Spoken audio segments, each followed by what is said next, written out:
Hi, I'm Susan here, Susan Gone Rogue of the Sunny and Susan Show. And here I have Buck Stienke and Ken Farmer. And we're here at Perrin Field, which is also where their book takes place. Their book is Black Eagle Force, I Have a Storm, and Black Eagle Force, Sacred Mountain. And we're here to talk a little bit about the book and how Perrin Field relates to these books.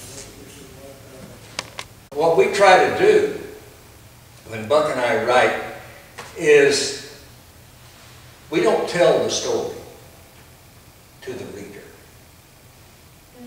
We bring the reader into the story. Wow. That is all I want for someone to say after they read our novel. Wow, I was entertained. Can you ask for anything more than that? No. No, you can't. I mean, we're not trying to preach, we're not trying to show you how to, or, you know, any nonfiction memoirs and all that kind of stuff. No, just entertaining. We've had some of our reviewers, which we thought was a very good compliment, reminiscent of Clancy's Best, but this book has more action. Yeah, that's what you want to hear as a So, writer. would you say that again to the recorder? We use that as a soundbite. We do. You just heard it. So we're actually here at Perrin Field, and what is the connection between Perrin Field and Black Eagle Force? Okay, drum roll and trumpet. Buck? Perrin Field was an active Air Defense Command base when I was at the Air Force Academy, and I knew about this base. And the year I graduated was the year that Perrin was decommissioned. So I thought it appropriate that we establish our clandestine force, the Black Eagle Force. Here at Perrin Field, we have them located in a secure underground facility on the far side of the base. It's underneath the hangar. And we're able to operate out of there only at night with our small airplanes, but the large C-5M, what we call Mama Bird, is actually comes out of the large hangar and takes off. And in our first book, the air traffic controller in the tower is just remarking to himself as the airplane turns out of traffic, said, the airplane could really use some paint. If you go into the center hangar, since we bought the 3 hangars on the far side of the field, you'll see a seam in the floor inside the hangar. And that seam was not actually a seam for concrete, but was the seam of the elevator from the USS Oriskany, aircraft carrier World War II vintage, that they scuttled, and we managed to get the elevator to put in the center of this hangar. So the entire hangar deck goes down to the 12.5 acres underground. Above ground, it's the Warbird Restoration Incorporated. They restore World War II and Korean and Vietnam vintage aircraft.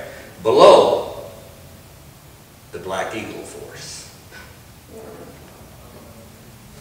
State-of-the-art equipment from the Black Eagle Force. We incorporate things which some exist and some only exist on paper, but we try to keep as close to the actual physics that is attainable with our current state of affairs in science.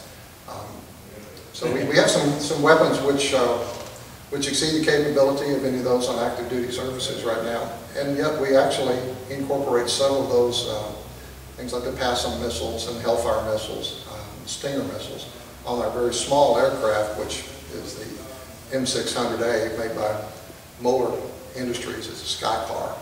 It's a vertical takeoff and land aircraft that has the capability of flying 400 miles an hour.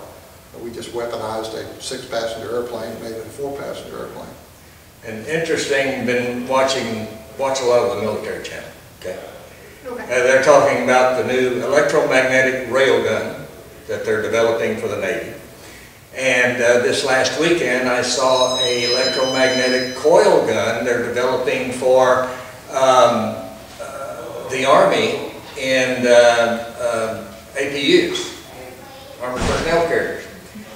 one of our primary weapons that we developed in Black Eagle Force is a 6-barrel rapid-fire electromagnetic coil gun that shoots without any explosion, but electromagnetic, and it throws a projectile at 13,000 feet per second, which will have the kinetic energy of a 30-millimeter cannon fired from the A-10 Warthog. Nice. And so we had stuff we wrote about before they started announcing the railgun and the coil gun. It's just that I knew about the electromagnetic. We use a lot of Nikola Tesla's theories, who actually invented the alternating current generator back at the turn of the century. And the radio, he was actually credited with, finally, I was told when I went to school that Marconi invented the radio, but Marconi actually stole the technology from Tesla. And he had, for approximately 40 years, he was given the credit for inventing the radio before someone... I think it was 56 or 7, the Supreme Court finally ruled that it was Tesla's discovery, not Marconi's. Wow. So we use a lot of his stuff, you know. We use a lot of history in our books. We read voraciously, both political, And look at military, pictures too. financial, and so we incorporate a lot of modern day stuff into our novels, and we also have some historical things from back in the 1830s. In our first novel, second novel, has some historical stuff from around 1910. Information about Pancho Villa. Oh. And General Blackjack Pershing, which there's a Pershing drive right here on There is. There is. Wait, you're educating and entertaining all of, and you know, you're also informing Right. viewers. So, real quick, the book is already out, Black Eagle Force. The first one is. The first one. Where can somebody get a copy? Amazon, Amazon, Barnes and Noble, Barnes and Noble, Most major BlackEagleForce.com. BlackEagleForce.com. And we'll autograph it. Amazon won't autograph it. True. The book is available through Hastings, and most major bookstores can order for it if they don't already have it. Okay. We also have the e-books are available online Okay. through the same outlets. And our second book is Including available overseas. on e-book or through our website. That's called Sacred Mountain. I'll put a link in. Our novels are available in those formats as well as print. First one. This is Black Eagle Force, Eye of the Storm. Boom, boom, boom. And Black Eagle Force Sacred Mountain.